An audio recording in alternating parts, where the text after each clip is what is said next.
Kisah berawal ratusan tahun yang lalu, di mana terdapat seorang pendekar sakti yang tidak tertandingi bernama Kaisar Wu. Dia juga dijuluki sebagai pendekar kapak langit, hingga seluruh sakte dan para pendekar sakti lainnya tunduk padanya. Pada suatu hari, Kaisar Wu meninggal dunia, dan atas kematian Kaisar Wu, seluruh pendekar saling bertarung untuk memperebutkan ilmu kesaktian Kaisar Wu yang ternyata tersimpan di dalam goa.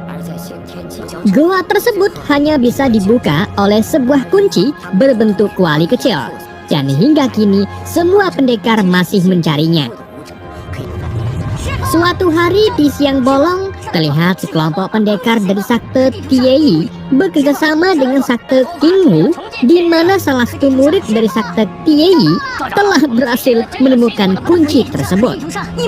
Namun tak disangka, dari sakte Qinghu telah berkhianat dan hendak menghabisi seluruh anggota sakte Tieyi. Sebelum ketua dari sakte Tieyi dibunuh, dia memberikan kunci tersebut kepada salah satu muridnya yang bernama Sunar dan menyuruhnya untuk menyebarkan berita tentang kunci Kaisar Wu telah ditemukan. Kemudian sang ketua pun kembali melawan sakte Qinghu hingga tewas. Sementara itu, Sunar berusaha melarikan diri walaupun Sunar terkena anak panah dari ketua muda pemimpin sakte Qinghu. Di lain sisi, sekelompok pendekar dari sakte Guiyuan sedang numpak jaran menuju hutan untuk mencari obat-obatan. Terlihat murid pertama sakte Guiyuan bernama Teng San sedang mendongeng dengan putri ketua sakte bernama King Er. Setelah mereka memasuki hutan, tiba-tiba mereka bertemu dengan Sunar yang tengah dikejar oleh pasukan sakte Qinghu. Akhirnya, mereka dikepung pasukan Qinghu dan memaksa untuk menyerahkan kunci itu. Teng San kemudian menjelaskan kepada ketua muda bahwa dirinya tidak ingin terlibat, karena Teng San di sini hanya untuk mencari obat-obatan.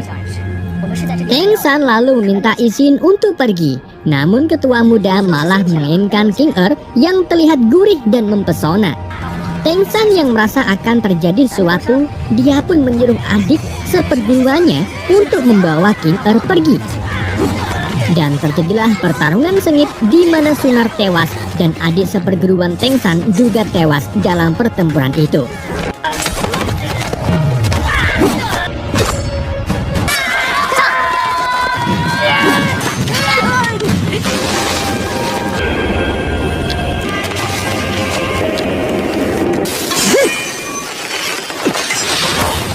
Lalu, Teng San yang merasa kalah jumlah, dia pun pergi menyusul King Er dan adik seperguruannya, di mana ternyata King Er telah mendapatkan kuncinya. Tuan muda bersama pasukannya yang tidak bisa mengejar Teng San, dia pun berencana memfitnahnya. Tuan muda akan melaporkan kepada ayahnya yang bernama Guyong bahwa kuncinya telah dirampas Teng San dari sakte Guiyuan. Di malam harinya, para petinggi sakte Qinghu bersama pasukannya mendatangi markas sakte Guiyuan. Ketua sakte Guiyuan yang bernama Zuge dan para pasukannya pun menyambut mereka. Tak lama, Teng San bersama King Er dan adik seperguruannya datang hendak melaporkan kejadian sebenarnya. Namun ketua muda yang takut aksinya akan terbongkar, dia pun mengalihkan pembicaraan dengan mengatakan ingin melamar putri Suge, yaitu King Er. Suge pun tidak bisa apa-apa karena urusan nikah tergantung pada pilihan putrinya sendiri. Dan tentu saja King Er menolak menikah dengan tuan muda. Kemudian Guyong mengatakan bahwa kedatangannya ke sini ingin meminta kunci Kaisar Wu yang telah dirampas Teng San. Guyong juga mengancam jika tidak segera memberikan kuncinya, maka sakte Guiyan akan diratakan. Teng San yang mendengar hal itu pun menjelaskan bahwa kuncinya ia dapat dari Sunar, sakte Tieyi yang telah dibabat habis oleh sakte Qinghu. Namun Guyong langsung menyelah pembicaraan dan terus mengatakan bahwa dia akan tetap meratakan sakte Guiyuan jika tidak menyerahkan kunci Kaisar Wu. Dan di titik inilah kedua sakte pun semakin panas. Akhirnya, Teng San pun memutuskan untuk keluar dari sakte dengan tujuan masalah ini jangan melibatkan sakte Guiyuan. Tang San juga mengatakan jika mereka menginginkan kuncinya, maka harus menghadapi dirinya. Namun, pada saat Tang San hendak pergi, tiba-tiba ketua muda melesatkan anak panahnya. Lalu King Er malah mengorbankan dirinya hingga tewas demi menolong Teng San. Tentu saja hal itu membuat Teng San murka dan pertempuran kedua sakte pun terjadi.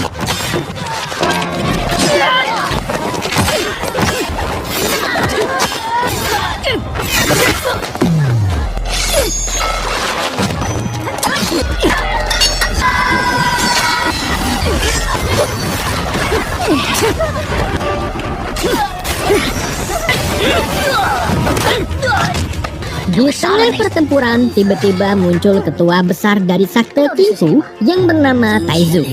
Dia adalah pendekar tua yang telah mencapai kesaktian level tertinggi, di mana saat ini belum ada satupun pendekar yang mampu menandinginya. Namun di sini, Teng San berani menghadapi Taizu meskipun dia merasa tidak akan sanggup melawannya. Dan benar saja, Taizu dengan mudah mengalahkan Teng San.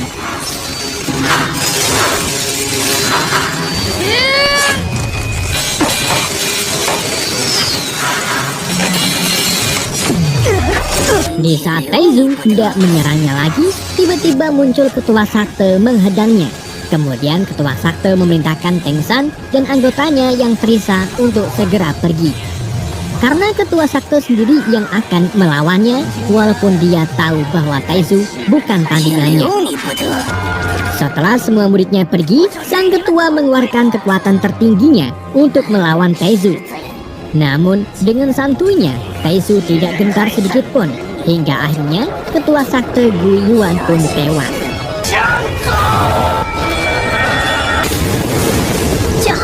Sementara itu, Teng San dan adik seperguruannya yang berhasil lari, mereka hanya bisa melihat kehancuran saktenya dari kejauhan dengan ledakan yang sangat dahsyat. Mereka kemudian melanjutkan perjalanannya lagi menggunakan kuda. Tetapi di tengah perjalanan, Teng San kelenger, sedangkan adik seperguruannya melihat ada seorang yang telah menghampirinya.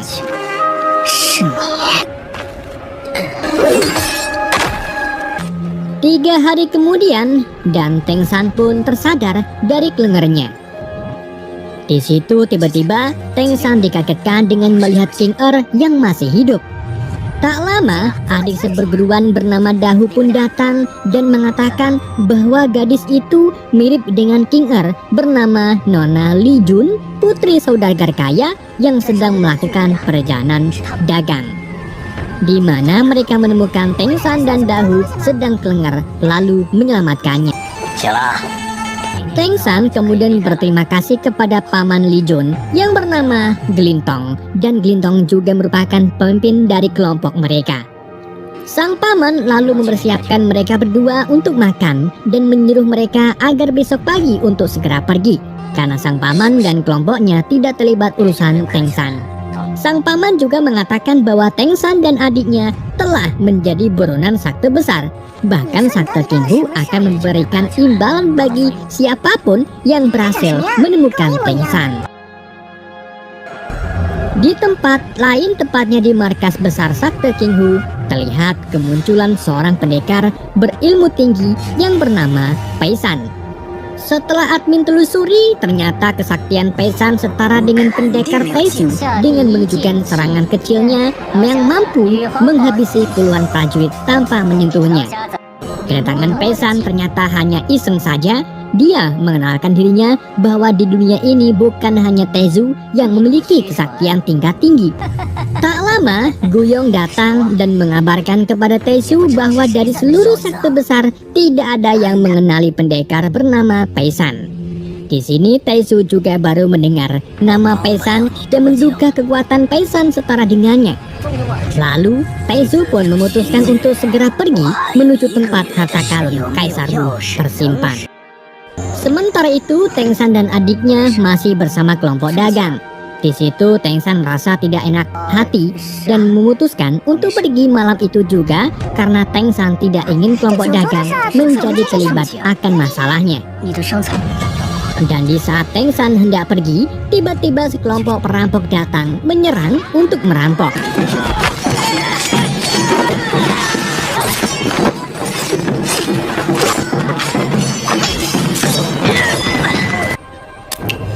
Setelah para perampok berhasil dikalahkan, ketua pun berterima kasih kepada Teng San atas bantuannya.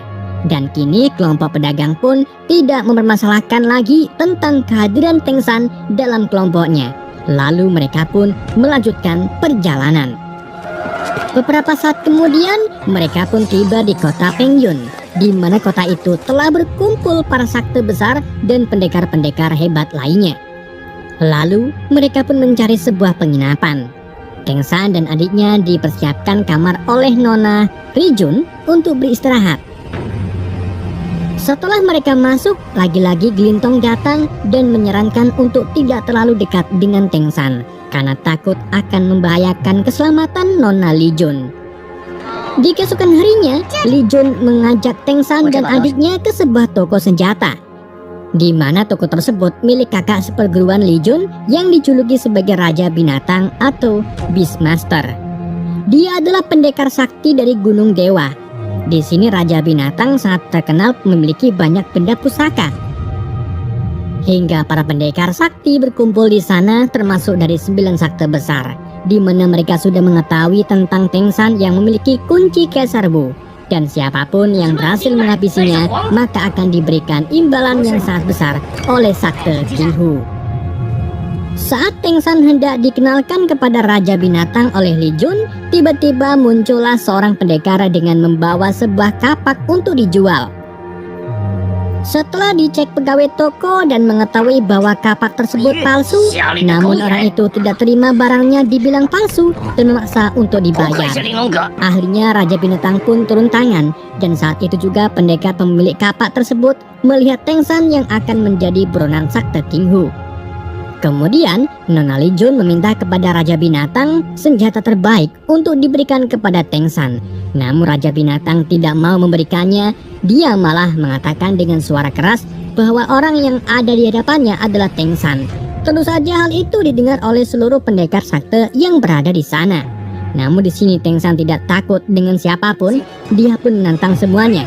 Dan tak diduga ternyata Raja Binatang melindungi Teng San. Setelah berhasil mengusir orang-orang tersebut, Raja Binatang memberikan sebuah pusaka tombak sakti kepada Teng San. Karena dia sangat mengagumi dan menghormati Teng San yang dianggap sebagai pendekar pemberani meskipun saktenya sudah dihancurkan.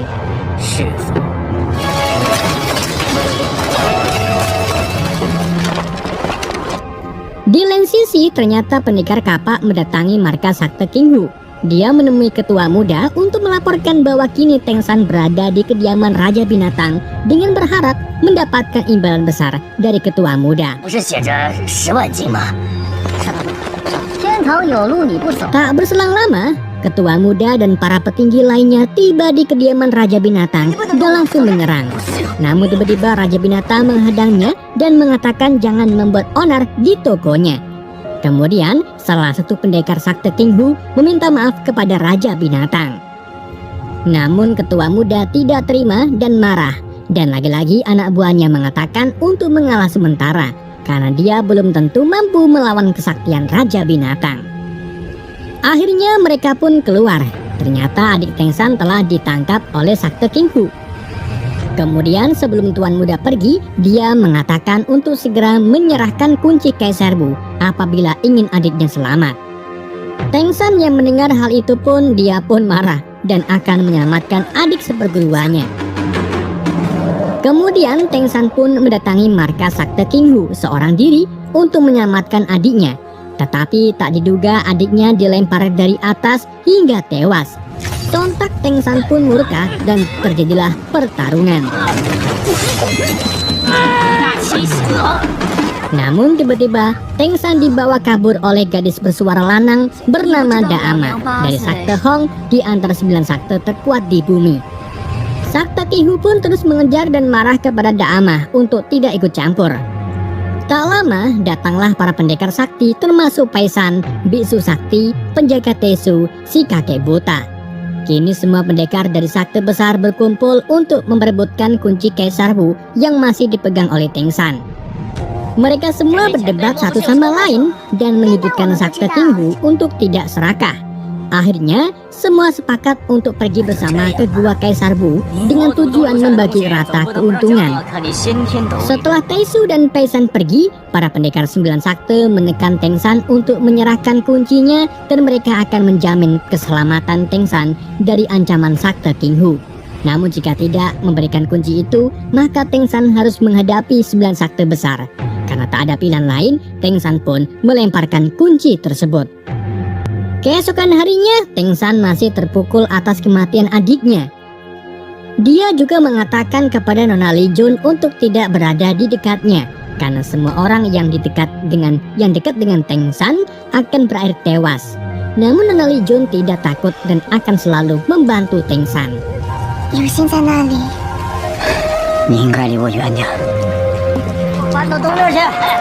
Setelah Nona Li Jun pergi, Teng San pun menguburkan adiknya. Dia juga berjanji akan membalaskan dendamnya kepada sakte King Hu. Teng San kemudian pergi untuk menemui Li Jun. Namun sesampainya di sana, Teng San terkejut melihat kelompok dagang Li Jun sudah dibantai habis. Teng San lalu melihat Klintong masih hidup. Dia menanyakan keberadaan Nona Li Jun. Klintong mengatakan bahwa Nona Li Jun dalam bahaya. Dia dibawa oleh sakte King Hu ke kota Pengyun. Kemudian dengan segera Teng San pun pergi ke tempat tersebut. Setibanya di lokasi, Teng San langsung disambut oleh Tuan Muda bersama pasukannya, di mana Nona Li Jun juga ditahan olehnya.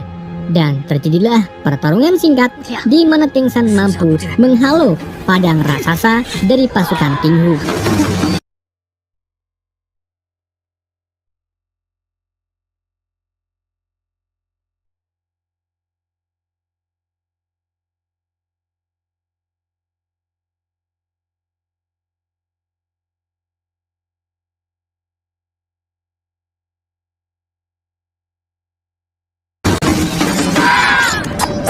Kemudian Nona Li Jun pun berhasil lolos dan mereka berdua berhasil kabur. Malam pun tiba dan kini berkumpullah para pendekar di depan gua Kaisar Wu, termasuk para petinggi 9 sakte besar. Tak berselang lama, ketua muda mengabarkan kabar dusta kepada ayahnya bahwa Teng San sudah tewas. Kemudian Guyong memberikan arahan kepada 9 sakte untuk membagi 2 kelompok, yaitu sebagian masuk ke dalam dan sebagian lagi menjaga di luar. Karena jika kuncinya dicabut, maka gerbang akan tertutup selamanya. Dan akhirnya gerbang Kaisar Wu terbuka, lalu mereka pun memasuki gua lebih dalam. Saat di tengah perjalanan, mereka dikejutkan dengan fenomena aneh di mana terlihat butiran cahaya mengelilingi mereka. Di sini Taizu yang sudah mengetahui akan adanya bahaya, dia pun menahan saktenya untuk berhenti. Dan benar saja, butiran kecil tersebut membakar mereka.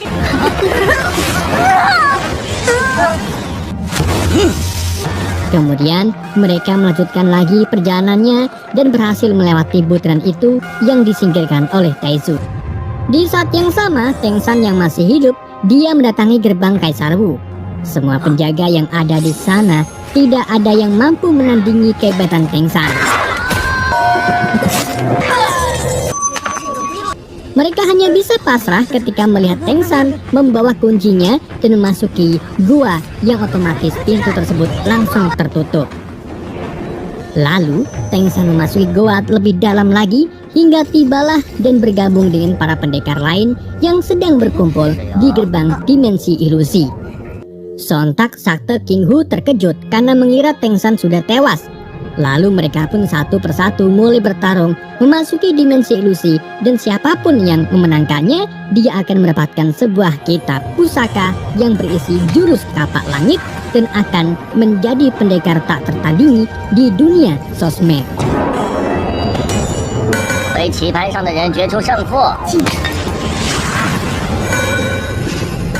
Namun tiba-tiba kekacauan mulai terjadi setelah salah satu sakte menghabisi seorang dalam dunia nyata.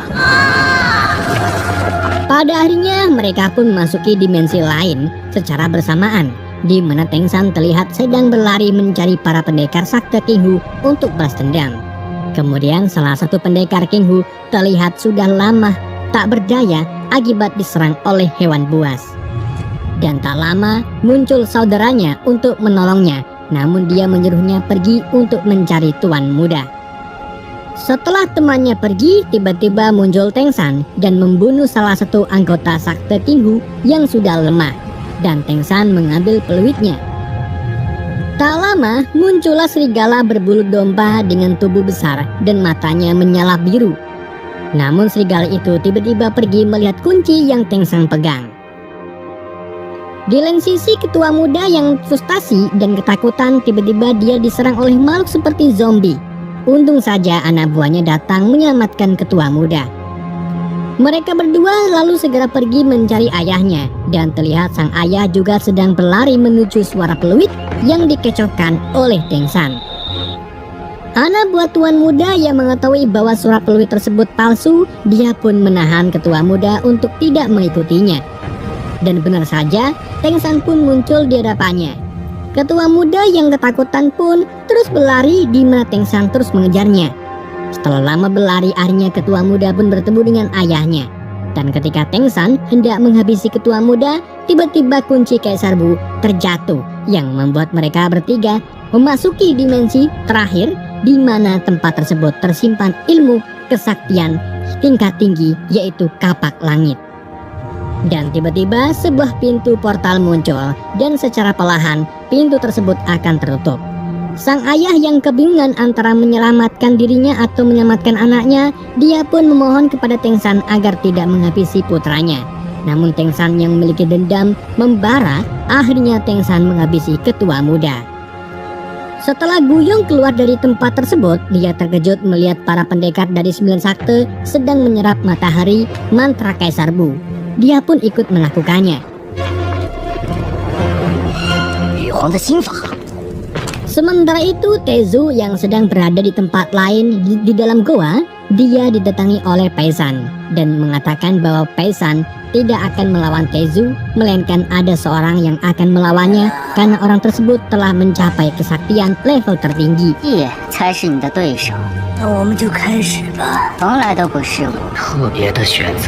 di lain sisi, Teng San yang masih berada di tempat dimensi lain, tiba-tiba ia didatangi oleh seorang master berilmu dewa. Dan tak diduga ternyata dia adalah jelmaan Kaisar Bu yang telah dirancang sebelumnya. Di sini Kaisar Bu akan memberikan seluruh ilmu kesaktiannya karena Teng San telah berhasil melalui tahapan-tahapan ujian dengan sempurna. Kemudian setelah berhasil menguasai seluruh kesaktian Kaisar Bu, Teng San pun menemui Tezu melalui pintu dimensi. Dan kini Teng San bisa keluar masuk kemanapun tanpa kunci. Lalu Tezu pun terkejut karena orang yang dimaksud oleh Paisan adalah Teng San. Sebelum bertarung, Teng San mengeluarkan kekuatan ilusinya dengan logo tengkorak, sedang ilusi dari Tezu adalah pohon karsen. Akhirnya, Teng San pun berhasil menghabisi Tezu dengan pedangnya.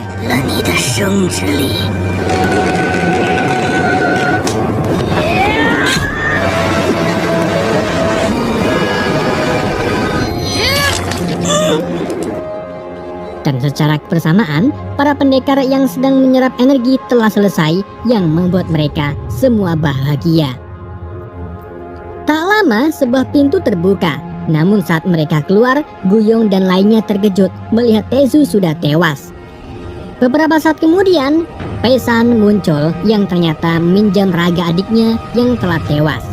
Terungkap fakta, Paisan adalah pendekar sakti berilmu tinggi sekelas dewa. Dan ternyata ini semua dialah yang mengaturnya. Dia juga sudah mengamankan Nona Li Jun yang ternyata murid dari Paisan. Kemudian Paisan pun pergi dengan mengampuni Guyong. Dan kini pendekar terkuat nomor 1 di dunia adalah Teng San. Setelah semuanya kembali normal, Teng San bertemu Nona Li Jun dan memberikan sebuah kalung yang bertanda kini mereka akan bertualang lagi. Dan film pun berakhir.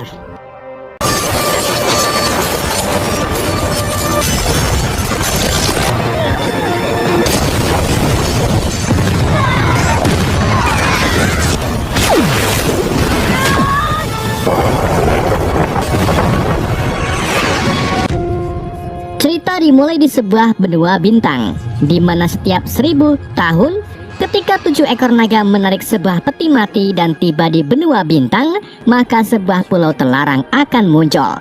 Siapapun yang mendapatkan senjata dari pulau tersebut akan menjadi maharaja yang mampu menghancurkan dunia hanya dengan lambaian tangan. Suatu ketika setelah pulau terlarang muncul, Sakte Pedang mengadakan kompetisi guna mendapatkan murid terakhir sebagai perwakilan Sakte untuk menuju ke pulau terlarang. Lu Sheng yang ditugaskan sebagai mentor menjelaskan bahwa siapapun yang berhasil merebut lonceng dari tangannya akan lolos dan berhak pergi ke pulau terlarang tersebut.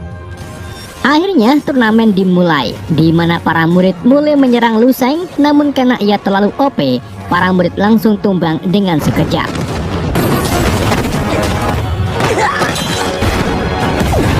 Kemudian salah satu murid bernama Guizhou mencoba menyerangnya. Dengan kekuatan bayangan, Guizhou berhasil menangkap Lu Sheng, namun Lu Sheng dengan mudah lepas dari jurus Guizhou. Setelah kekalahan Guizhou, Su Kong maju untuk melawan Lu Sheng. Dengan kekuatan kehampaan, Su Kong mampu bergerak secepat The Flash.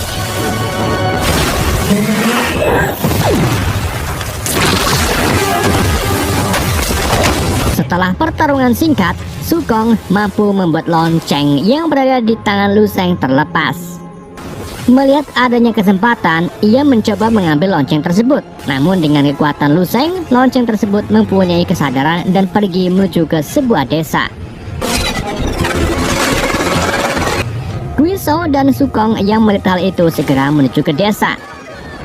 Guizhou dengan kekuatannya mulai memporak-poranda desa, sedangkan Su Kong yang melihat lonceng segera mengejarnya. Ketika Su Kong hampir mendapatkan lonceng itu, ia sempat melihat bocah yang hampir tertimpa gerobak akibat kekuatan Guizhou. Melihat hal tersebut, Su Kong pun segera menyelamatkan bocah tersebut. Setelah berhasil menyelamatkan si bocah, Guizhou berpikir Su Kong gagal mendapatkan lonceng. Namun ternyata lonceng tersebut sudah berada di tangannya. Mengira pertarungan berakhir, tiba-tiba Su Kong diserang oleh Yu Xing. Dengan kekuatan telekinesis, Yu Xing melemparkan beberapa bambu ke arah Su Kong.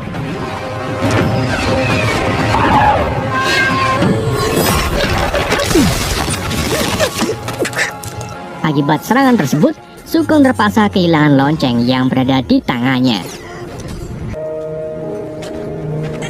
Di tempat lain, setelah selesai menjadi mentor, Lu Sheng bertemu abangnya bernama Lu Xiu, yang kemudian mereka berdua menghadap ke ayahnya dan memberikan Lu Xiu sebuah pedang warisan leluhur sebagai bekal memasuki pulau terlarang. Perlakuan ayahnya terhadap Lu Xiu membuat Lu Sheng sedikit cemburu. Di sisi lain, setelah pertarungan, Su Kong dirawat teman seperguruannya bernama Feng Hui, Liu Zi, Xiao, Xikong, Lao Shan, dan Ning Ze. Sedangkan Su Kong yang sedang turu sempat bermimpi ketika ia dikirim oleh masternya untuk menjadi murid di Sakte Pedang. Masternya berharap Su Kong mampu mengasah kekuatan kemampuan yang dimilikinya, namun sebagai bayaran mengirim Su Kong sebagai murid. Master dan teman seperguruan Su Kong harus menjadi budak pekerja di Sakte Pedang. Sementara itu, Sakte Pedang dan Sakte Yu Xi bekerjasama mengirim murid terbaik untuk pergi ke pulau terlarang. Dengan meletakkan sebuah batu akik di sebuah altar, satu persatu murid Sakte Yu Xi dan Sakte Pedang dikirim ke pulau terlarang.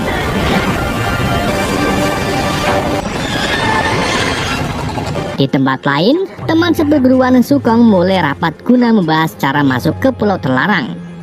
Setelah mendapatkan rute masuk ke pulau terlarang, mereka segera membangunkan Su Kong yang sedang turu. Kemudian Feng Hui menjelaskan bahwa mereka akan membantu Su Kong masuk ke dalam pulau tersebut. Sedang Su Kong sempat bingung kenapa teman-temannya rela membantunya untuk masuk ke pulau itu. Singkat cerita, Su Kong bersama teman-teman seperguruan pergi menuju ke altar. Setibanya di sana, mereka mulai menyerang penjaga altar dan berhasil masuk ke dalam pulau itu.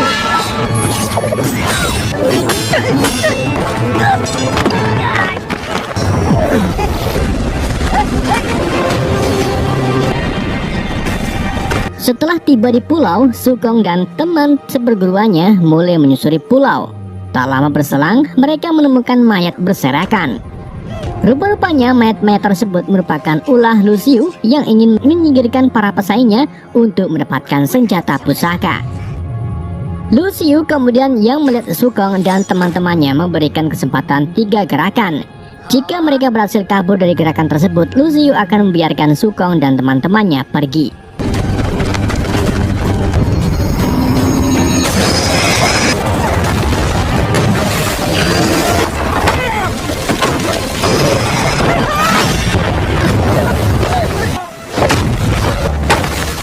Setelah serangan Lu Xiu diluncurkan, tiba-tiba Lu Sheng datang dan menahan serangan tersebut.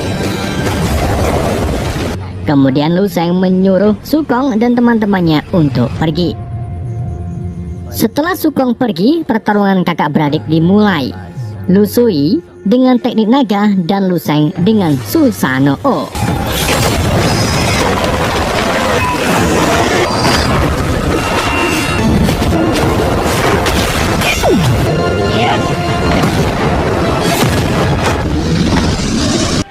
Sukong beserta teman-temannya tiba di sebuah goa.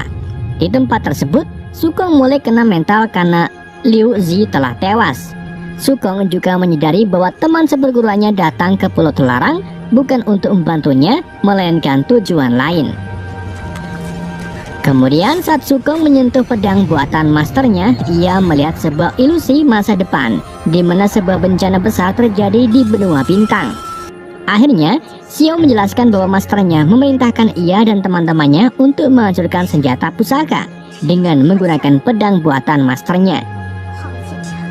Ilusi yang dilihat Sukong merupakan penglihatan masternya yang akan terjadi di masa depan. Saat seorang mendapatkan senjata pusaka, maka benua bintang akan mendapatkan bencana besar. Namun Sukong masih bingung kenapa masternya rela menjadi budak hanya untuk mengirim Sukong belajar di sakte. Padahal masternya mengetahui bahwa senjata pusaka akan mendatangkan bencana. Di tengah mereka mendongeng, Sukong tiba-tiba datang dan mengajak Sukong dan yang lainnya untuk melihat ke dalam goa. Setelah mereka masuk ke dalam goa, Sukong dan yang lainnya menemukan para murid yang sudah menjadi batu. Tak lama berselang, mereka juga menemukan sepotong tangan. Ketika mereka mendekati tangan tersebut, tiba-tiba tangan itu bergerak. Karena penasaran, Sukong dan yang lainnya pun mengikuti tangan tersebut. Rupa-rupanya tangan tersebut milik Cai Qing, pemimpin sakte Yu Xi yang mempunyai kekuatan rawa rontek. Cai Qing mampu hidup kembali bahkan setelah tubuhnya terpotong-potong. Sedangkan Sukong dan temannya terkejut melihat kekuatan Cai Qing, mereka pun segera pergi meninggalkan goa. Setelah keluar dari goa, Sukong mendengar suara teriakan. Suara tersebut berasal dari Yu Xing yang sedang dikejar oleh siluman beruk.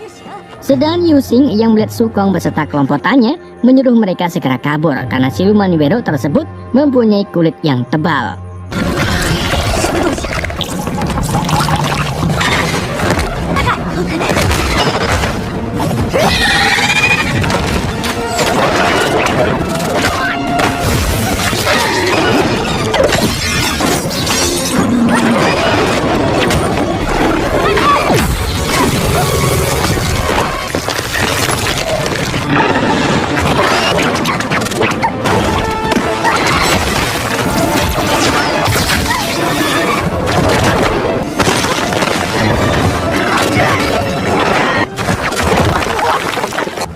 Siluman beruk kemudian menuju ke arah Sukong yang kebetulan sedang ngecas kekuatan dengan menyalurkan kekuatan ke dalam pedang. Sukong berhasil menusuk dada siluman beruk tersebut. Setelah kematian siluman beruk, kekuatan yang diserap siluman beruk berpindah ke Sukong yang membuat ia mendapatkan sedikit buff. Di lain sisi, karena luka yang terlalu parah, akhirnya Sukong tewas. Sementara itu, Lu Sheng berhasil membunuh kakaknya, Lu Xiu, dan mengambil pedang miliknya. Scene kembali di mana Yu Xing mengajak Sukong dan temannya yang tersisa untuk keluar dari pulau larangan. Sesaat kemudian, mereka tiba di sebuah altar yang menghubungkan pulau dengan dunia luar. Namun saat Yu Xing meletakkan batu akik untuk membuka portal gagal terbuka. Rupa-rupanya selama senjata pusaka belum didapatkan, siapapun tidak bisa keluar dari pulau tersebut. Tak lama berselang, Caixing, pemimpin sakte Yuxi, beserta 4 pengawal hantu yang mampu berkamuflase layaknya bunglon tiba-tiba menyerang.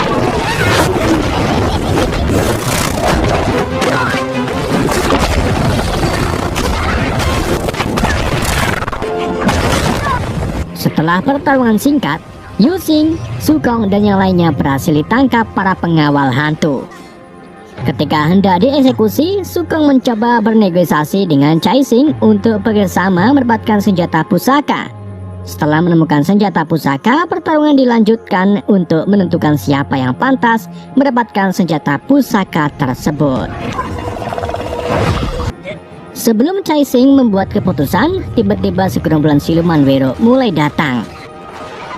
Melihat banyaknya siluman Wero, mereka semua pun memutuskan untuk kabur. Di tengah pelarian, 2 orang pengawal Caixing terbunuh oleh siluman tersebut. Sampainya mereka tiba-tiba di sebuah tebing, dan singkat cerita saat Xiao sedang kabur, ia sempat menjatuhkan pedang buatan masternya. Xiao mencoba mengambil kembali pedang tersebut. Setelah berhasil mendapatkan pedangnya kembali, salah satu siluman Wero menembakkan ulti God. Xiao yang melihat serangan itu mencoba menahan menggunakan pedang miliknya. Tak lama berselang, ledakan terjadi yang membuat mereka terjatuh dan mendarat di atas sebuah altar berbentuk lingkaran.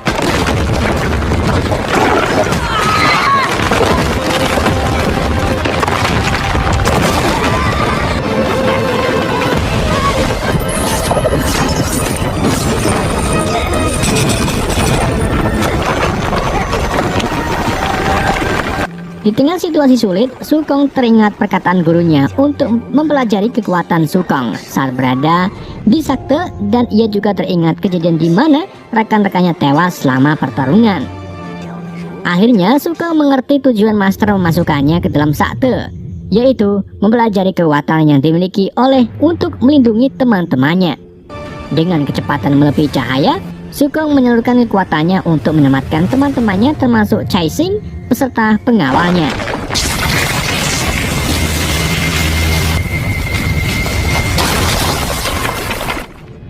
Setelah berhasil selamat, ketegangan sempat terjadi antara sakte Yuxi dengan Yuxing.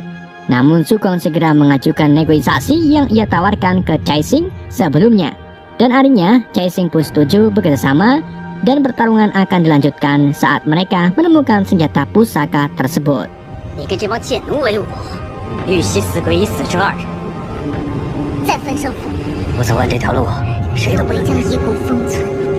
Setelah kesepakatan terjadi, mereka tiba di sebuah ruangan. Di dalam ruangan terdapat sosok mayat yang mengenakan sebuah topeng. Caixing mengira bahwa topeng tersebut merupakan senjata pusaka. Ketika Caixing ingin mengambil topeng tersebut, tiba-tiba dari arah belakang Caixing ditusuk oleh salah satu pengawalnya. Setelah mengkhianati Caixing, si pengawal segera mengambil topeng tersebut. Namun sesaat setelah mengambil topeng, tubuh si pengawal tiba-tiba terbakar menjadi abu. Dalam berselang, pintu keluar dari ruangan tersebut juga tertutup, disusul dengan atap runtuhan yang semakin turun. Singkat cerita, Yuxing menemukan sebuah mekanisme untuk membuka pintu ruangan dengan cara menginjak tombol yang berada di masing-masing sudut ruangan. Namun saat salah satu meninggalkan tombol, pintu ruangan kembali tertutup. Akhirnya dengan kekuatan telekinesis, Yuxing memindahkan patung untuk menggantikan menekan tombol tersebut. Setelah pintu terbuka, Sukong dan yang lainnya pergi meninggalkan ruangan, meninggalkan Yuxing sendirian. Melihat Yuxing terjebak, Sukong segera menyalurkan kekuatannya untuk menyelamatkan Yuxing.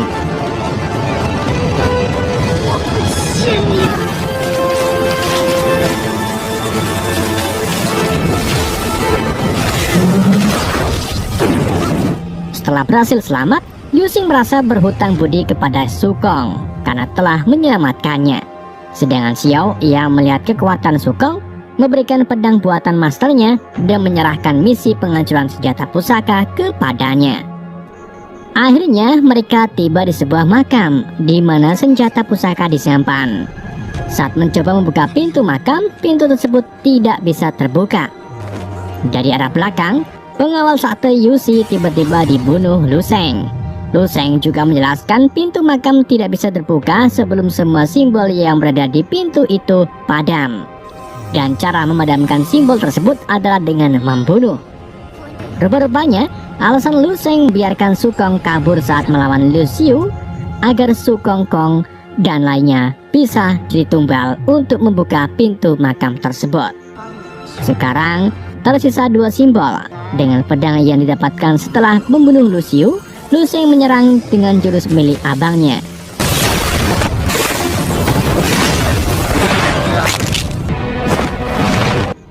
Setelah kematian Ningxi, tersisa 1 nyawa untuk dibunuh.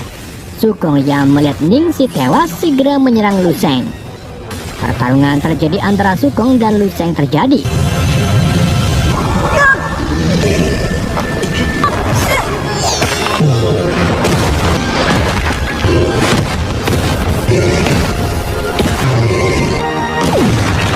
Setelah kematian Su Kong, pintu makam pun terbuka. Xiao yang tidak ingin menyia-nyiakan pengorbanan Su Kong bergegas masuk ke dalam makam, sedangkan Yu Xing mencoba menahan Lu Sheng dengan telekinesisnya. Namun, Lu Sheng berhasil lolos dan segera menyusul Xiao ke dalam makam. Ketika Xiao ingin menghancurkan senjata pusaka yang berupa topeng, kemudian Lu Sheng mematahkan pedang miliknya dan membuat sebuah ledakan besar. Singkat cerita, Lu Sheng berhasil mendapatkan topeng dan segera memakainya. Setelah Lu Sheng memakai topeng, ia berubah menjadi Raja Iblis. Rupa-rupanya, topeng tersebut merupakan jebakan untuk membangkitkan Raja Iblis. Sedangkan semua jebakan yang dihadapi sebelumnya semata-mata hanya untuk mendapatkan tubuh terbaik untuk Raja Iblis. Setelah kebangkitan Raja Iblis, semua siluman Wiro yang berada di pulau tersebut tiba-tiba berkumpul. Di saat yang bersamaan, pulau terlarang mulai runtuh yang akan menghantam benua bintang. Kemudian para siluman Wiro segera bersiap untuk menyerap kekuatan penduduk yang tewas akibat jatuhnya pulau terlarang. Di sisi lain, Cixing memutuskan menghidupkan Su Kong karena ia berpikir kalau Su Kong yang mampu melawan Raja Iblis. Kemudian dengan kekuatan rawa rontek miliknya, Cixing mulai menyalurkan kekuatan miliknya, sedang Yu Xing mencoba menahan para siluman Wiro.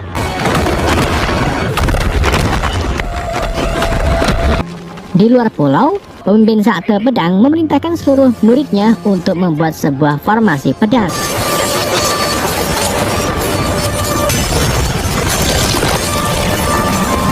Setelah formasi terbentuk, ribuan pedang membentuk sebuah jaring untuk menahan jatuhnya pulau terlarang.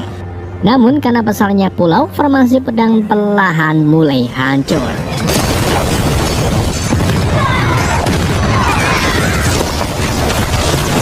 Di lain sisi, Yu Xing yang kesulitan melawan monster Wiro memutuskan menghancurkan jembatan guna memberi sedikit waktu Cixing untuk menghidupkan Su Kong.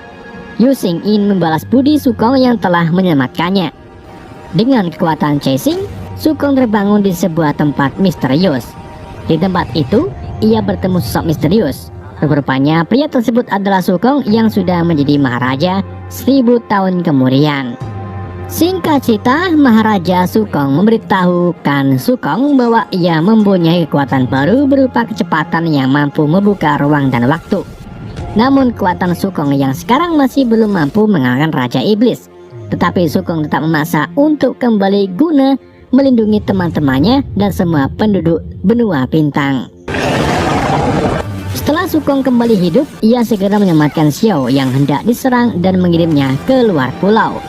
Kemudian Su Kong kembali menuju ke pulau dan menghentikan waktu jatuhnya pulau terlarang. Setelah berhasil menghentikan jatuhnya pulau, Su Kong kembali ke dalam pulau dan dengan sekejap berhasil membunuh semua siluman Wiro.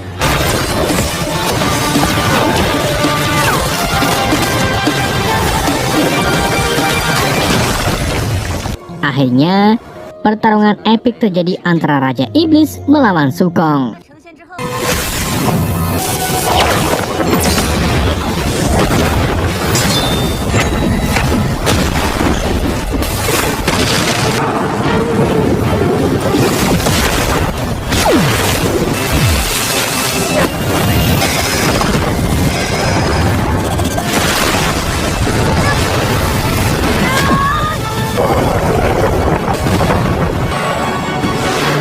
Mengetahui dirinya tidak bisa menang, Sukong membuka ruang dan waktu dan mengirim 1000 tahun kemudian, di mana Sukong sudah menjadi maharaja.